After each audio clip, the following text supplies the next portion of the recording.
Bonjour, bonjour. Aujourd'hui, nouvelle vidéo dans la série des essentiels prépa.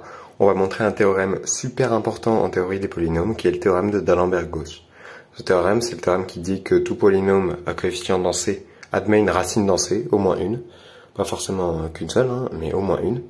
Et en fait, on va voir qu'un corollaire de ce théorème, ça va être que tout polynôme à coefficient densé peut s'écrire comme produit de facteurs de degré 1. Donc un polynôme à coefficient densé, son expression générale, ça va être quelque chose comme ça. Et les zk ici qui apparaissent, c'est ses racines, et le a, c'est son coefficient dominant. Donc on va montrer le théorème. Le théorème qui dit que tout polynôme à coefficient densé s'annule quelque part dans C. Donc on va prendre polynôme non constant évidemment, soit P dans C crochet X non constant, et on va montrer que P s'annule quelque part dans le plan complexe. Donc que P a une racine dans le plan complexe. Alors, pour ce faire, la stratégie, ça va être d'essayer de trouver le minimum du module de P et de montrer que, en fait, c'est une racine. Donc, on va poser la fonction f qui nous donne le module de P, en fait. C'est juste f de z, c'est le module de P de z. Et on va chercher son minimum. Ou au moins un minimum. Alors pour faire ça, on va utiliser des arguments de compacité. Alors la première chose que je vais faire, alors évidemment f est continu, hein, parce que p est continu. La fonction polynomiale c'est continu, hein. La fonction module elle est continue, donc si je prends le module d'un polynôme c'est continu par opération sur les fonctions continues. Ok, deuxième chose, on va montrer ça, que f de z tend vers plus infini quand le module de z tend vers plus infini. Donc on va démontrer ça. Alors on va écrire P de z comme somme pour k variant de 0 à n des ak z puissance k, où n c'est le degré de P, donc c'est supérieur ou égal à 1, et où du coup à n on va le choisir non nul, pour que ce soit bien exactement le degré de P. Alors maintenant, ce qu'on a, c'est module de f de z, c'est module de p de z, en fait juste f de z, pardon, c'est le module de p de z, excusez-moi. Et ça, donc, c'est le module de cette somme-là. Ça, par un corollaire immédiat de l'inégalité triangulaire, c'est plus grand que cette chose-là, moins le reste de la somme.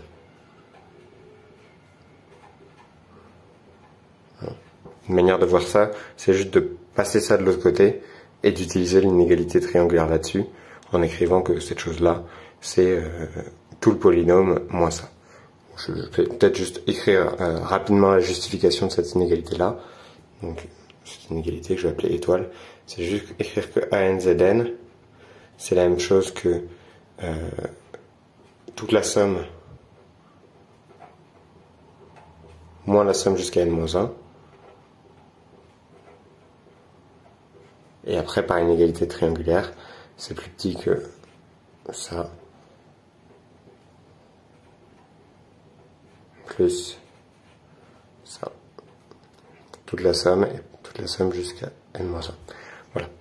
Et donc après, il suffit de réarranger pour obtenir exactement cette inégalité-là. Ok ? Alors je continue un petit peu. Maintenant, je pars de ça, et donc j'obtiens que f de z, c'est plus grand que... bon alors là le module c'est multiplicatif évidemment, donc je vais prendre le module de an fois module de z à la puissance n, moins, et ici je vais utiliser l'inégalité triangulaire pour majorer ce terme là, pour majorer cette erreur là. Donc ça nous fait somme pour k égale 0 à n-1, et ici il nous reste ak, ici ça va être module de zk. Ok, bon ça cette chose là, c'est un polynôme en z, un module de z, de coefficient dominant strictement positif. Ok, ça c'est clair, c'est vraiment juste les définitions et le fait que AN est non nul. Donc, ça tend vers plus infini quand module de z tend vers l'infini. Ça c'est juste le fait que les polynômes à coefficient dominant strictement positif et de degré supérieur ou égal à 1 tendent vers l'infini en plus infini. Absolument pas difficile à vérifier. Donc ça c'est une bonne nouvelle, donc ça montre effectivement ce qu'on voulait, à savoir que f de z tend vers plus l'infini quand module de z tend vers l'infini. Ok. Ça, pourquoi c'est intéressant? C'est intéressant parce que je vous rappelle qu'on cherchait le module de, le minimum de f de z. Donc on sait que comme f de z tend vers l'infini quand le module de z est grand, donc ça si c'est par exemple module de z, on sait que pour des modules de z très grands, f de z va être très grand. Donc si je veux trouver le minimum de f de z, il ne faut pas que je parte trop loin de l'origine. En fait, plus précisément, on peut trouver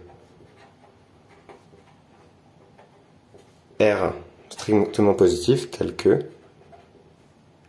si z est de module plus grand que R, alors f de z est par exemple plus gros que je sais pas, f de 0 plus 1, peu importe. Okay. Donc ça dit que si le minimum est atteint, il faut qu'il soit atteint pour un z de module plus petit que R. Hein, parce que sinon, c'est un particulier plus grand que f de 0. Hein, et donc, ça veut dire que ça peut pas être minimal. Okay. Donc, si f atteint un minimum,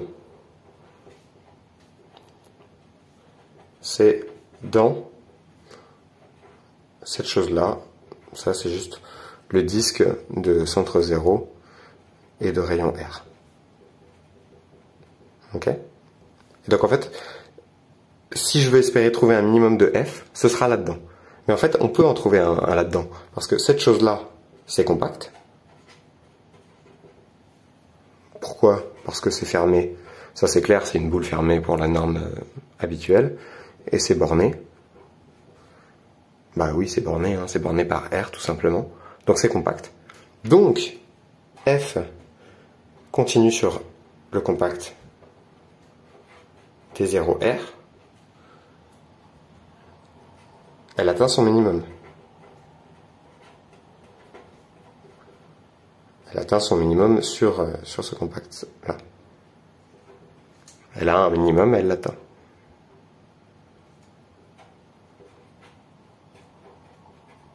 Ok? Donc ça, c'est une très bonne nouvelle. Donc, si je précise ce que nous dit ce théorème de compacité, il existe Z0 dans ce disque-là, de centre 0 et de rayon R, tel que, pour tout Z dans le disque, f de Z0 est plus petit que f de Z. Okay, c'est exactement ça, être un minimum pour f dans le disque. Okay, mais maintenant, si je prends z dans C privé du disque, on a f de z qui est plus grand, par hypothèse par le choix de R, c'est plus grand que f de 0. Et f de 0, il est dans le disque, donc c'est aussi plus grand que f de z0. Okay, donc finalement, pour tout z dans C, on a f de z supérieur ou égal à f de z0. Et donc, z0 minimise le module de P. C'est exactement ce qu'on voulait. Ce que ça dit, notre manière de l'écrire, c'est que pour tout z dans C, le module de P de z est plus grand que le module de P de z0. Donc maintenant, si on veut une racine, c'est forcément z0. Hein. Puisque, z0 sera forcément une racine. Parce que si on prend z d'une racine, on aura que cette chose-là, c'est 0, et donc cette chose-là, ça doit être 0 aussi, et donc, si on a une racine, forcément z0 est racine. Et en fait, ce qu'on va montrer maintenant, c'est que z0 est bien une racine. Ok? Donc, montrons que P de z0 est nul. Alors, là, l'argument, il est tout ce qui est plus logique. Hein. Ce que ça dit, c'est... la stratégie là, elle est très simple. La stratégie, c'est de chercher le minimum du module. Bah oui, c'est logique, c'est là qu'on peut espérer avoir une racine. Et de montrer que l'endroit où le minimum du module est atteint, bon déjà on a prouvé qu'il existait, et maintenant on va montrer que cet endroit-là, c'est forcément une racine. Donc on va faire ça. On suppose le contraire par l'absurde. On va raisonner par l'absurde. On suppose par l'absurde que P de Z0 est différent de 0. Ok? Alors maintenant, je pose Q de X c'est du coup, on va dire P de Z0 plus X sur P de Z0. Ok. Bon, je peux faire cette division parce que P de 0 est non nul. Ok. Maintenant, cette chose-là, bon bah, Q de 0, c'est 1. Donc ça, c'est 1 plus d'autres termes.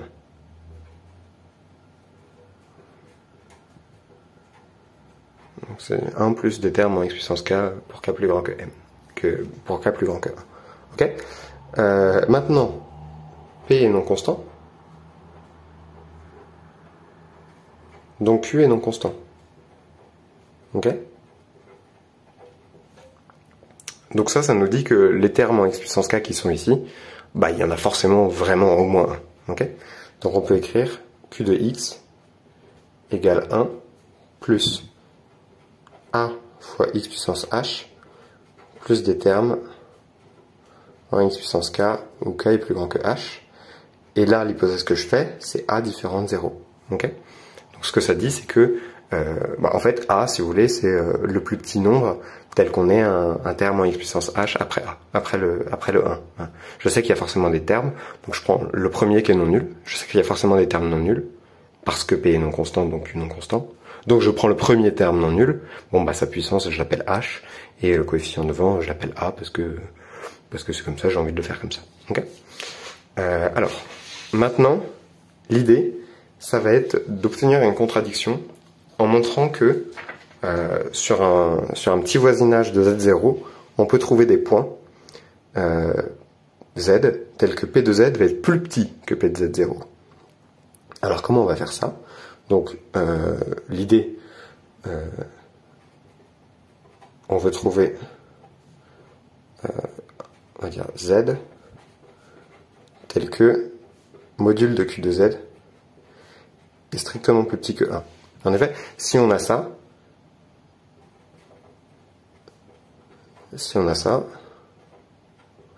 on a P de Z plus Z0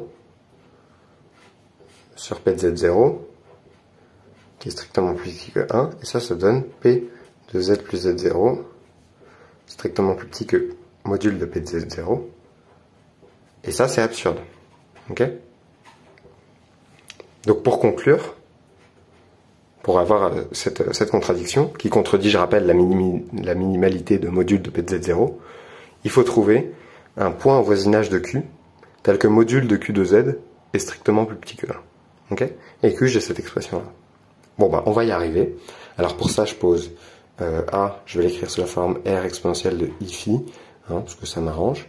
Et ensuite, on va écrire Z sous la forme ρ exponentielle Iθ, et on va calculer Q de Z. C'est 1 plus A x puissance h, pardon, excusez-moi, j'écris en dessous, je suis désolé, plus des termes en x puissance k, k plus grand que h, ok, pardon, oui, je voulais écrire que des z, excusez-moi, j'ai écrit des x ici, donc ça va être des z, hein. Pardon, donc ça va faire r exponentielle i phi, z puissance h, plus les termes plus gros, ok, ça c'est 1 plus r exponentielle i phi, et ensuite ρ puissance h exponentielle Iθ, plus les termes plus gros. Donc ça va être des termes en ρ puissance h, en ρ puissance k pour k plus grand que h. Okay. Et maintenant, si on met tout ça ensemble, ça fait ρ puissance h, et pardon, j'oublie un h ici, exponentielle de i fois phi plus θh, plus des termes en ρ puissance k, k plus grand que h. Je les écris pas, hein, mais enfin, pardon, depuis tout à l'heure c'est strictement plus grand que h. C'est des termes de degrés strictement plus grands. Je suis désolé. Ça change pas, enfin si ça change quelque chose, c'est important. Mais en revanche, bon, c'est clair que c'est vrai. Et j'oublie le r ici. Ok. Alors là maintenant, l'idée c'est de bien choisir z, donc de bien choisir θ et ρ, pour que Q de Z soit plus grand que 1. Je vous rappelle que c'est ça notre objectif. Parce que si on a Q de Z plus petit que 1. Si on a q de z plus petit que 1, on a p de z plus z0 plus petit que p de z0 au module, et ça c'est absurde. Ok, donc il faut bien choisir.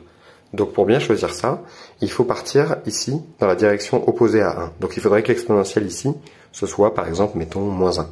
Ok. Donc bah, pour faire ça, on veut θh plus phi égale pi par exemple. Donc on va prendre θ. Donc θ c'est là où on a de la marge de manœuvre. C'est pi moins phi sur h. Ok. Si on fait ce choix-là, je prends ce choix-là maintenant. Ok. Qu'est-ce que devient notre expression là? Ben, ça devient 1 plus toujours le r, le rho puissance h, et exponentielle de, bah du coup le choix fait que ça c'est ipi, et plus des termes plus gros. Rho puissance k, où k est plus grand que, est strictement plus grand que h. Je ne vais pas refaire la même erreur. Ok. Et ça nous fait 1 moins r, rho puissance h. Ok, plus les autres termes. Bon, maintenant, ça commence à avoir la tête de ce qu'on veut. Maintenant, il faut gérer ces termes d'erreur-là. Mais le truc, c'est que pour ρ tend vers 0, par valeur strictement positive, parce que ρ, évidemment, c'est le module de z, hein, donc c'est strictement positif. Hein, c'est la représentation polaire que j'ai choisie ici. Pour ρ tendant vers 0+, bah ça nous fait 1 moins r rho puissance h plus, du coup c'est un grand taux de rho puissance h plus 1 ici, parce que excusez-moi, j'ai encore caché la feuille, parce que ici les termes ici c'est des rho puissance k, c'est des combinaisons linéaires de ak rho puissance k pour k plus grand que h plus 1, supérieur ou égal à h plus 1. Ça c'est clairement un grand taux de rho puissance h plus 1 quand rho tend vers 0. Hein, quand ρ tend vers 0, hein, ce qui domine, c'est les plus petites puissances. Hein.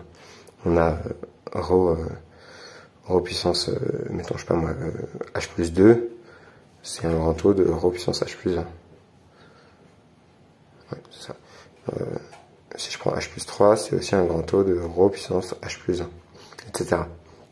Donc finalement, tout ce reste-là, qui est une somme de termes en ρ puissance k, pour k plus grand que h strictement, c'est un grand taux de ρ puissance h plus 1. Donc finalement, on a que q de ρ exponentielle iθ, où θ est choisi comme ça, c'est 1 moins ρ puissance h fois r, plus ce grand taux de ρ puissance h plus 1.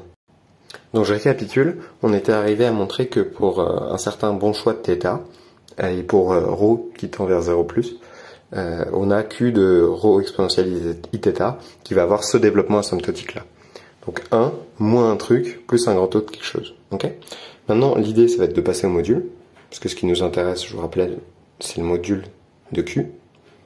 Et ça va être module de 1 moins r ρ puissance h plus un grand taux de ρ puissance h plus 1.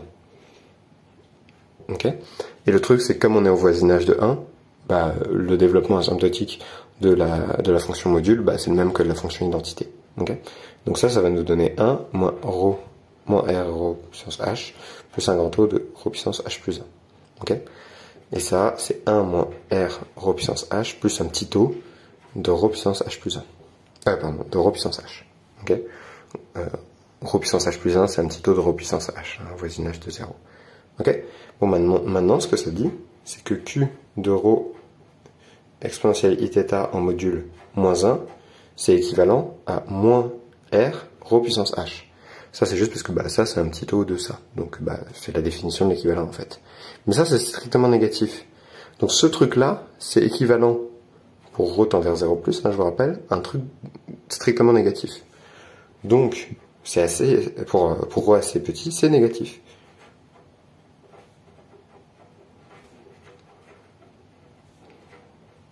On a cette chose-là. Pardon, j'oublie tout le temps l'exponentielle. Voilà, ça c'est pour ρ assez petit, parce que c'est équivalent au voisinage de 0 à un truc strictement négatif. Donc pour ρ assez petit, c'est strictement négatif. Et ça, une autre manière de l'écrire, c'est juste ça. Ok, donc Q prend des valeurs strictement plus petites que 1 en module. On a donc Z dans C, tel que Q de Z est un module strictement plus petit que 1. Mais si je reprends la définition de Q, on avait, je vous rappelle, Q de X qui est égal à P de Z0 plus X sur P de Z0. On a donc des Z dans C, tels que, en mettant tout ça là-dedans, hein, P de module de Z0 plus Z est strictement plus petit que module de P de Z0. Et ça, c'est absurde. C'est absurde pourquoi?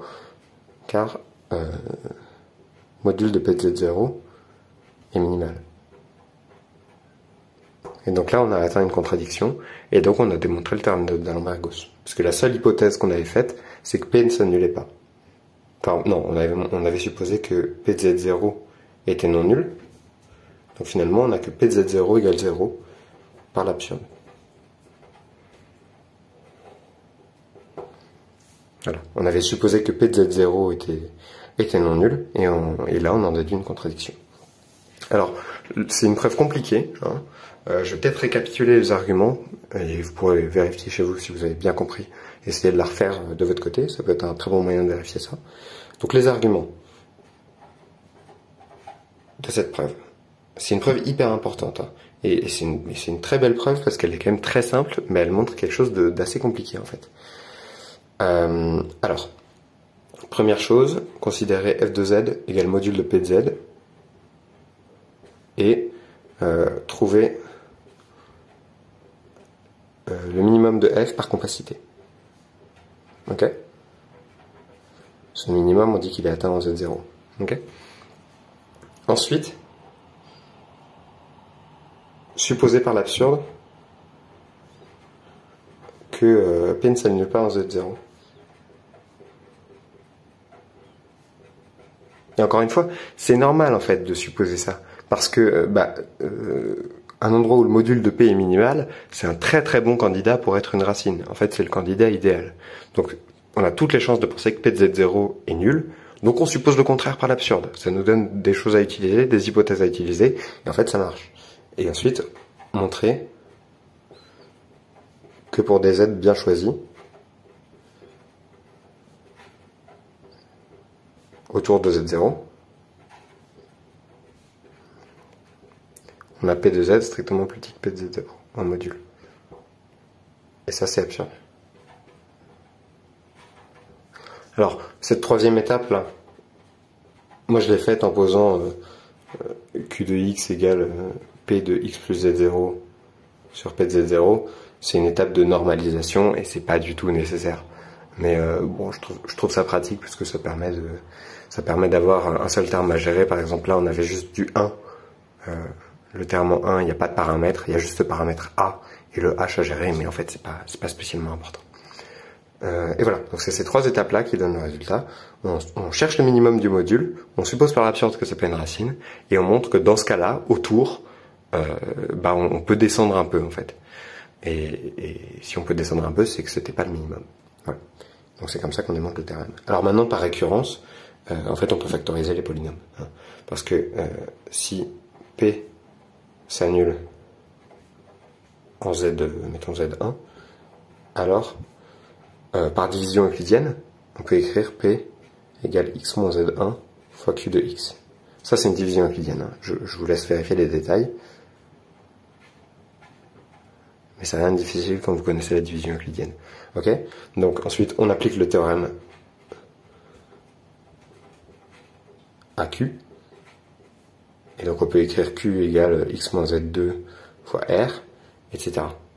Et à chaque fois, on réduit de 1 le degré. Donc d'abord, on a P qui est de degré N, Q est de degré N-1, R est de degré N-2.